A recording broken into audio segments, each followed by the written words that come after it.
आज जब हम भारत की बात करते हैं तो स्वाभाविक रूप से स्वामी विवेकानंद जी ने एक जो बात कही थी उसको मैं जरूर स्मरण करना चाहूंगा।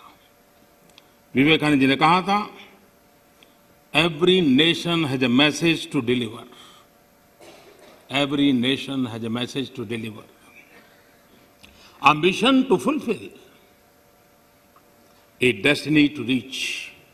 यानी हर राष्ट्र के पास एक संदेश होता है जो उसे पहुंचाना होता है, हर राष्ट्र का एक मिशन होता है जो उसे हासिल करना होता है, हर राष्ट्र के एक नियति होती है जिसको वह प्राप्त होता है। कोरोना के दरमियान भारत ने जिस प्रकार से अपने आप को संभाला और दुनिया को संभालने में मदद की, एक प्रकार से टर्निंग पॉइंट है। जिस भावनाओं को लेकर के, जिस संस्कार को लेकर के वेद से विवेकानंद तक हम पले बड़े हैं, वो है सर्वे भवन्तु सुखिनः। ये सर्वे भवन्तु सुखिनः, सर्वे सन्तु निरामया, ये कोरोना कालखंड में भारत ने इसको करके दिखाया है। और भारत ने एक आत्मनिर्भर भारत के रूप में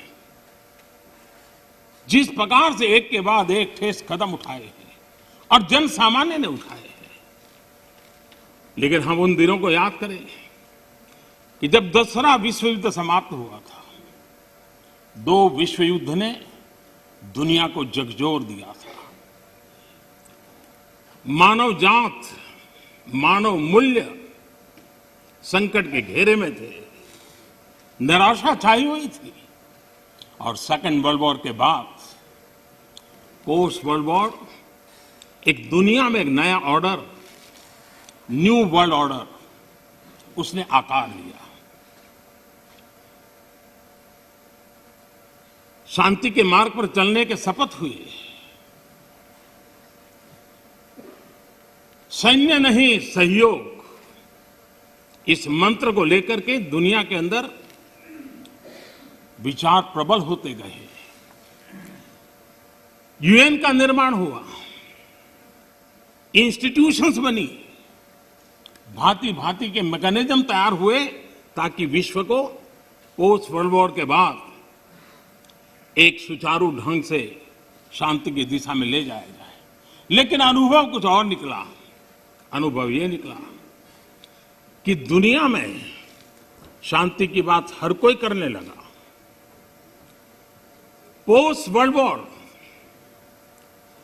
शांति की बातों के बीच भी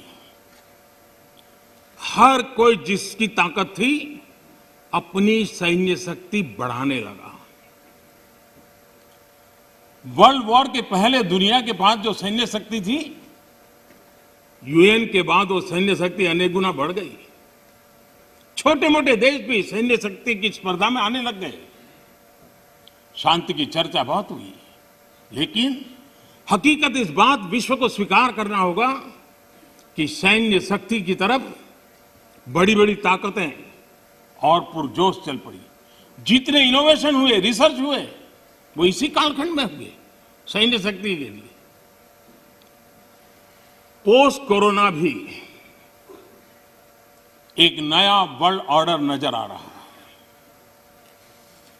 पोस्ट कोरोना के बाद दुनिया में एक नया संबंधों का वातावरण शेप लेगा। हमें तय करना है कि हम वर्ल्ड वॉर के बाद एक मुख्य दर्शक के रूप में बदलती हुई दुनिया को देखते रहे और अपने आप को कहीं एडजस्ट हो सकते तो करने की कोशिश की। हमारे लिए वो कालखंड भी वैसा ही था।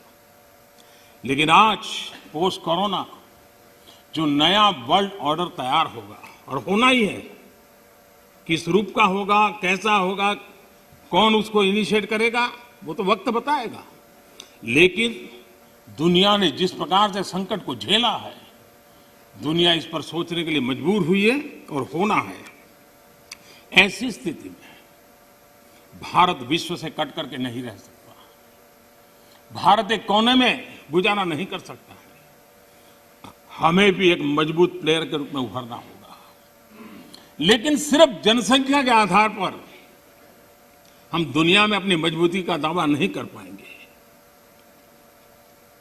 वो एक ताकत है, लेकिन इतनी ताकत मात्र से नहीं चलता है। नए वर्ल्ड ऑर्डर में भारत को अपनी जगह बनाने के लिए भारत को सशक्त होना पड़ेगा, समर्थ होना पड़ेगा, और उसका रास्ता है आत्मनिर्भर भारत। आज फार्मेसी में हम आत्मनिर्भर हैं, हम दुनिया के कल्याण के काम आते हैं। भारत जितना आत्मनिर्भर बनेगा और जिसकी रगों में सर्वे सुखिनः भवन्तु का मंत्र जड़ा हुआ है, वो जितना सामर्थ्यवान होगा, मानव जात के कल्याण के लिए, विश्व के कल्याण के लिए एक बहुत बड़ी भूमिका अदा कर सकेगा। और इसलिए हमारे लिए आवश्यक है कि हम आत्मनिर्भर भारत इस विचार को बल दें और ये हम मान के चलें। ये किसी शासन व्यवस्था का विचार नहीं है, ये किसी राजनेता का विचार नहीं है। आज हिंदुस्तान के हर कोने में vocal for local, vocal for local सुनाई दे रहा है और लोग हाथ लगाते देखते हैं लोकल। यह आत्मगौरव का भाव आत्मनिर्भर भारत के लिए बहुत काम आ रहा है। और मुझे विश्वास है कि हम सबकी सोच, हमारी नीतियां, हमारे निर्णय भारत को आत्मनिर्भर बनाने के लिए जो भी आवश्यक बदलाव हो, उस बदलाव की ओर होने चाहिए। ये मेरा मत है।